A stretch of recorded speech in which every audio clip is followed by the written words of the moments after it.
नमस्ते। कैसे हैं आप सब लोग। और आज मैं खड़े होके नहीं पर बैठ के आपके साथ बातें कर रही हूँ। मैं बैठ के आपके साथ बातें कर रही हूँ because a lot of times we all just talk a lot about gut health and I am often asked this question, what should I eat for my gut health, what should I eat for my gut health, this is good for my gut health, I'm having this kombucha for my gut health, I'm having this tea for my gut health, I'm going off gluten for my gut health, I have removed all some फलाना ढिकाना something else from my diet for my gut health। तो gut health और gut health के बारे में हम लोग बहुत बात करते हैं, पर gut है क्या exactly? तो उसके बारे में हम थोड़ा बात करेंगे। The gut basically is everything that starts from your mouth, आपके मुंह से चालू होता है एंड ऑल द वे आपके एनस तक, मतलब कि आप क्या एक्सक्रीट करते हो, आपका पूप, आपका शिट, आपका हगू, आपका जो भी आप उसको बोलते हो, आपके एक्सक्रीटा तक वो इन्वॉल्व रहता है। So everything from your mouth to anus, all the organs in between, the small intestine, the large intestine, your mouth, of course, your rectum, your anus, all of that is really what one is talking about when one talks about gut health. But much more importantly, हमको ये जानना चाहिए कि सिर्फ हमको क्या खाना चाहिए ये ज़रूरी नहीं है, लेकिन हम कैसे एक्सक्रीट करते हैं, दैट इज़ ऑल्सो इम्पॉर्टेंट। कि हमारे पूप में या हमारे एक्सक्रीटा में हम लोग क्या देख रहे हैं, क्यों वो ज़रूरी है? Because the organ which makes our poop और मेक्स आवर एक्सक्रीटा और मेक्स आवर फीसिस और stools as they are called is the large intestine. So large intestine जो हमारा है वो हम लोग उसको बोलते हैं कि ये वेस्ट को बनाता है। पर वेस्ट को कहाँ से बनाता है? जो हमारे बॉडी हम जो खाते हैं उसमें से वो वेस्ट प्रोडक्ट या स्टूल्स तो ज़रूर बनाता है, लेकिन उसमें से जो काम की चीज़ है जैसे कि वाटर एंड इलेक्ट्रोलाइट्स और वाइटामिन्स, उनको भी निकालता है। सो जो हेल्दी लार्ज इंटेस्टाइन रहती है, जब लार्ज इंटेस्टाइन ऑप्टिमली फंक्शन करती है तो वो सारे वाइटामिन्स को भी बाहर निकालती है और सारे वाटर और इलेक्ट्रोलाइट्स को भी बाहर निकालती है, और फिर आपके फीसिस को प्रोड्यूस ही नहीं करती लेकिन उसको प्रोपल डाउन भी करती है, उसको आपके शरीर से बाहर भी फेंकने की कोशिश करती है। You get the urge to empty your bowels also from your large intestine. हम लोग बोलते हैं कि जब हमारी when you are not excreting properly, it is obviously a sign that you are not eating also properly. If you have seen changes to your bowel movement, then you must know that something is going wrong in the way you have been eating, and I'll come to that later, that what all can you do to fix it. But before that, just very quickly, Marathi में ऐसे बोलते हैं, प्रभाते मलदर्शनम। प्रभाते मलदर्शनम, प्रभात is morning, मल मतलब आपका शरीर जो वेस्ट प्रोडक्ट्स बाहर निकालता है उसको मल कहते हैं, everything that is your waste products. And दर्शनम मतलब देखना उसको सुबह ही, is one of the science of good health. क्योंकि जब आप आपके स्टूल्स को सुबह होते ही देखते हो, when your body is able to evacuate and you are able to see your bowels, then you are able to see how well are you really digesting your food and how well are you really assimilating your nutrients. अगर आपका Bawal movement healthy नहीं है तो आपका nutrient assimilation भी healthy नहीं होता है। फिर आप कौन सा भी एंटीऑक्सीडेंट रिच चाय पियो, कितनी भी एक्सपेंसिव स्मूदी पियो, कौन सा भी विटामिन का सप्लीमेंट लो या इंजेक्शन लगाओ, बॉडी उसको पकड़ नहीं पाता है। बॉडी को उसको पकड़ने के लिए उसका एक्सक्रीटा प्रॉपर होना चाहिए। तो स्टूल्स जो है वो अबाउट 7 टाइप्स के होते हैं। So there is something called as the Bristol stool chart. Okay, ये चार्ट गैस्ट्रोएंटेरोलॉजिस्ट ने बनाया हुआ है। स्टूल मतलब मल, और ये आपको बताता है कि आपके स्टूल्स कितने हेल्दी है या अनहेल्दी है। ये आपको घर बैठे बैठे क्विक, सस्ता, सुंदर और टिकाऊ एक हेल्थ असेसमेंट है जो कि completely free of cost आता है. So the number first, I mean the 1 to 7 rating here is the first one is जब आपको ऐसे गोले गोले आते हो, you know, like pebbles, really hard stools like pebble. अगर आपने कभी भी किसी गोट को शिट करते हुए देखा है, then this is what it looks like. The second one is hard. ये वाला भी आपको पास करने में मुश्किल ही होता है, बहुत ज़्यादा स्ट्रेन लगाना पड़ता है. The second one is also ऐसा scaly stool, you know, and it is hard to pass. जब पास होता है तब आपको पेन होता है. The third one is a well formed one. बाहर थोड़े से क्रैक्स होते हैं but it is not painful. The fourth one is a well formed smooth one where you don't really see any kind of scaling and stuff. जो मैंने आपको पहले बताया कि प्रभाते मला दर्शनम, वहाँ पर मैंने और एक चीज़ लिखी हुई थी, लावण्य. हम लोग मतलब इंडियन फिलॉसफी के हिसाब से what makes you healthy is not really your BMI और योर वेट और the size of your waist और योर साइज, कि आप M पहन रहे हो या XL पहन रहे हो, but it is really about how light you feel on a day-to-day basis.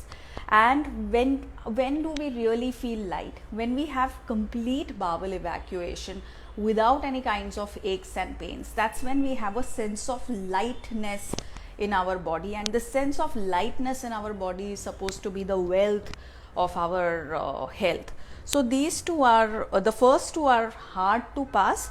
The third and the fourth one is known as a healthy stool because वो well formed रहता है और आपको पास करने में उसमें कोई मुश्किल नहीं आती है.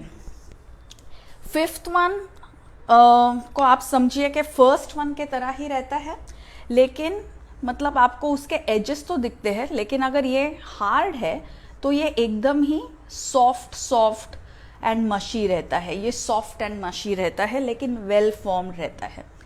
सिक्स्थ वन जो है वो वेल फॉर्म्ड भी नहीं रहता है लेकिन एकदम सॉफ्ट रहता है, soft and not even well formed. और जो सेवेंथ है वो एकदम ही पानी के तरह रहता है, यू नो, फाट करके आपको वो पानी की तरह आपको वो दिखाई देता है. So these you can check this anywhere. Internet पे आप इसको सिर्फ गूगल कर लो कि ब्रिस्टल स्टूल चार्ट, तो आपको दिख जाएगा. एंड आपको ये जानना ज़रूरी है कि आप जो भी आपके लाइफस्टाइल में चेंजेस लेके आओगे या जो भी आपके डाइट में चेंजेस लेके आओगे, just because someone is saying #gut health, this is good for your gut health, don't just start doing that. Because I do know कि जिनको भी ठीक से स्टमक क्लियर नहीं होता है वो इतने डेस्परेट हो जाते हैं कि वो कुछ भी ट्राई करने के लिए रेडी हो जाते हैं. तो ऐसा हमको नहीं होना चाहिए. कुछ भी ट्राई करने के लिए हमको रेडी नहीं होना चाहिए.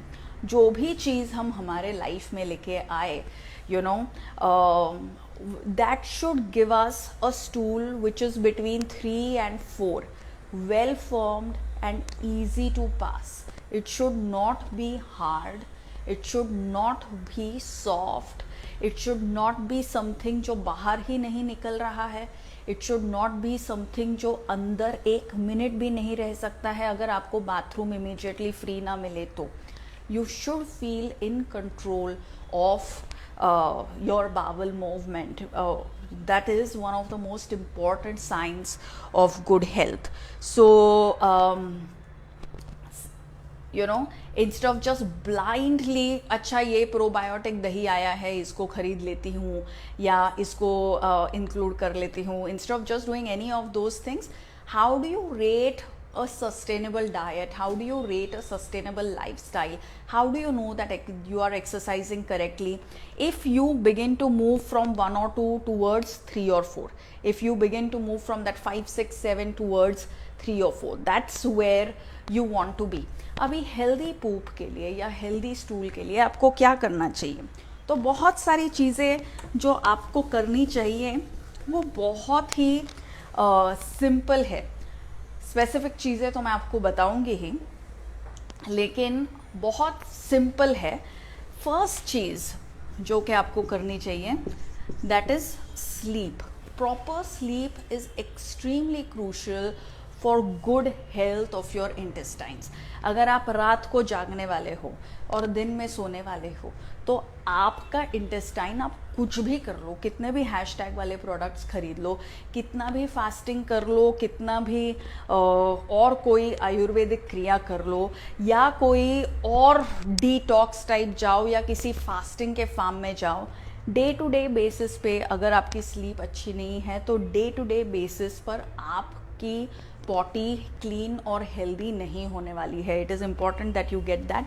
So number 1 is to get your sleep correct.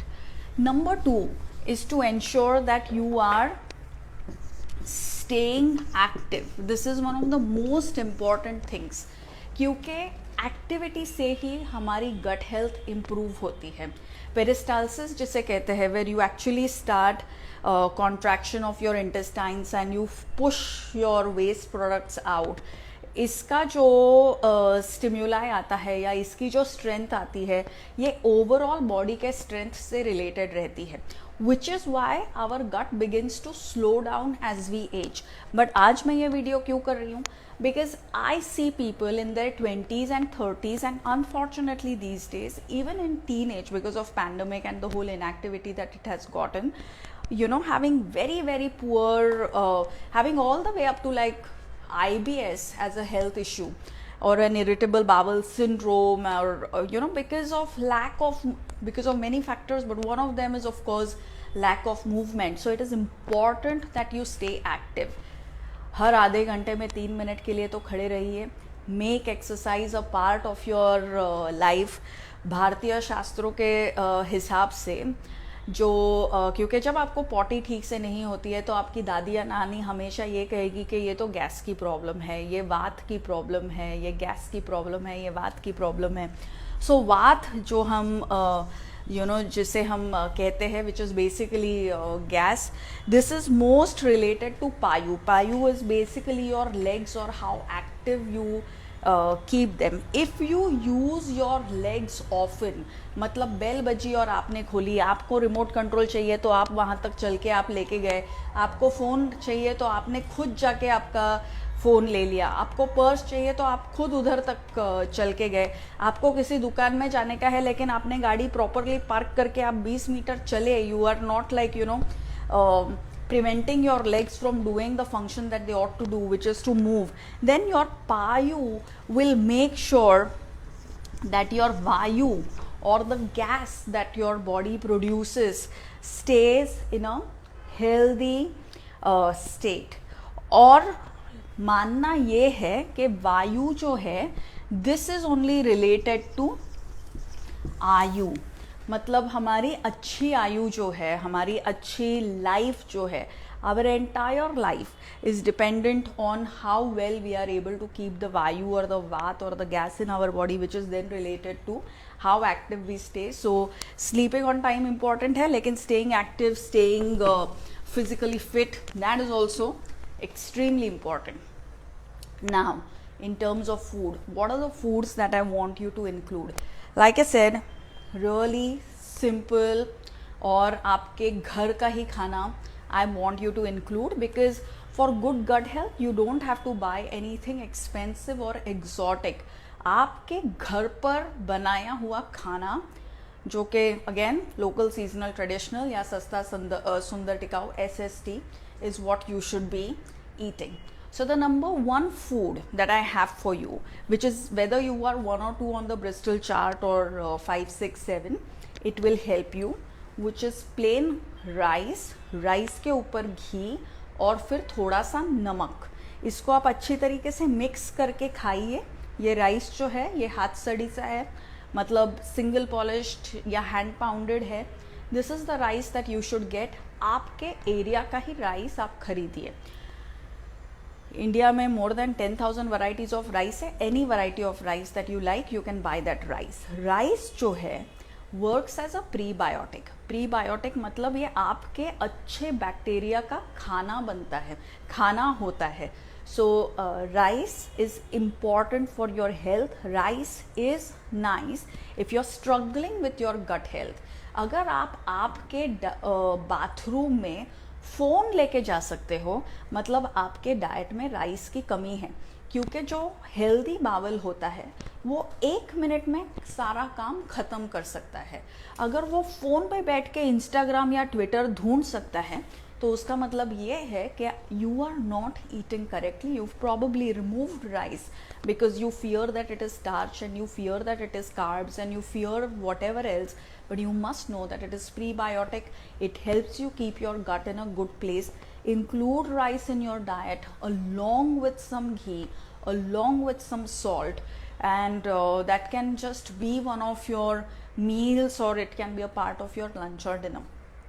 The second food which I want to introduce to you, in Marathi it is called as bhopracha bharit, but it is something which is eaten across India. This is a traditional preparation of pumpkin which is made along with dahi, curd or yogurt. हर region का इसके लिए एक specific type का तड़का होता है। आप आपके स्पेसिफिक टाइप का तड़का यूज़ कीजिए। पम्पकिन जो है is suppose to be amongst the most therapeutic vegetables out there. ये जो भरित है ये पम्पकिन का सबसे पॉपुलर रहता है, but you can have this bharit I think even out of dudhi. ये जो दूधी, घिया, ये जो क्रीपर वेजिटेबल्स है, they are known to improve the health of your gut. So include the bhopracha bharit in your diet at least once every week, all right? And there is no easy way out. Buying a probiotic dahi or whatever is not going to solve the problem. It may solve the problem for people who are endorsing it, distributing and selling it, but it doesn't solve the problem of the consumer who's actually eating it. आपको आपके घर का ही दही खाना पड़ेगा. And the third thing which I really want to introduce is this one very special legume which has fallen out of favor. हम लोग मतलब ये हम लोग भूल ही गए हैं इसको। इसको कहते हैं मटकी या मोठ. It's known by many other names. It is smaller even than the moong. Moong is quite popular. हम लोग बहुत बार खाते हैं, लेकिन मटकी हम लोग ऑलमोस्ट भूल ही गए हैं. तो मटकी मूंग के भी हाफ साइज़ की होती है. उसको पहले भिगोइए पानी में, उसके बाद में उसका पानी निकाल दीजिए, फिर उसको स्प्राउट होने दीजिए, और स्प्राउट होने के बाद में आप उसको you can either roast it along with some कड़ी पत्ता and your regular tadka and some ghee and stuff. उसको आप रोस्ट कर सकते हो या उसको आप बॉईल कर सकते हो, या घर पे आप जब खिचड़ी बनाते हो तो तभी राइस और मूंग के जगह पे कभी आप राइस और थोड़ा सा मटकी का भी यूज़ कर सकते हो. मटकी को आप कभी एज अ रायता भी यूज़ कर सकते हो. खाकर के साथ भी लोग मटकी खाते हैं. So there are multiple ways of eating matki. So bring back matki into your diet, because जब हम सब लोग अपनी अपनी डाइवर्सिटी ऑफ डाइट छोड़ देते हैं, तब क्या होता है, हमारा गट बैक्टीरिया जो कि हम इनहेरिट भी करते हैं हमारे फोर फादर्स से, हमारे फोर मदर्स से, उसको कोई खाना ही नहीं मिलता. वो तो यही चीज़ें जानता है जो कि local, seasonal, traditional, home cooked है. वो प्रोबायोटिक का योगर्ट नहीं पहचानता, वो स्मूदी नहीं खाता है, वो और क्या खाते हैं लोग, कोई लाइक ग्रीन टी नहीं पीता है. उसको ये रेगुलर घर का बनाया हुआ खाना ही पसंद है. ऑलमोस्ट मेरे लाइफ में मैंने ये ऑब्ज़र्व किया है, जैसे कि ये कहावत भी है कि शेर भूखा मर जाएगा लेकिन घास नहीं खाएगा, कि हर एक लिविंग बीइंग, ह्यूमन बीइंग छोड़ के हर एक लिविंग बीइंग कुछ भी अपना खाना कभी नहीं छोड़ता. तो वो चाहे माइक्रो ऑर्गेनिज्म ही हो, अगर उसको रायते की आदत हो, अगर उसको राजमा चावल की आदत हो, अगर उसको फिश करी राइस की आदत हो, अगर उसको शीरा या हलवा की आदत हो, उसको पराठा और इडली की आदत हो, उसको पोहा और उपमा की आदत हो, उसको नेटल सूप की आदत हो, तो वो अपना खाना छोड़ के इमीडिएटली कुछ इंस्टेंट नूडल्स या इजी टू कुक मील या हैशटैग वाला मील खा के सुखी नहीं रहता. फिर वो मर ही जाता है या एटलीस्ट उसके नंबर्स बहुत कम हो जाता है। और जब हमारा हेल्दी बैक्टीरिया नंबर्स में कम होता है तो जो अनहेल्दी बैक्टीरिया है वो हमारे सिस्टम पर डोमिनेट करने लगता है, और जब हमारे सिस्टम पर अनहेल्दी बैक्टीरिया डोमिनेट करता है तो सारे प्रॉब्लम्स वहीं से चालू होते हैं। So that's all that I want to say to you today. Obviously, don't forget water. Water is very important for good health. But water, bringing all of the lost foods back on your plate regularly once every week, especially now in the rains, checking for your stools and rating where they are, moving your legs often because your ayu or life is dependent on your on your movement, having the basic discipline to sleep on time, and really not getting carried away by every new fad that strikes you on the internet is really the key to a healthy and happy life. Thank you very much for watching. I will see you again. Till then, goodbye, namaste, bye bye.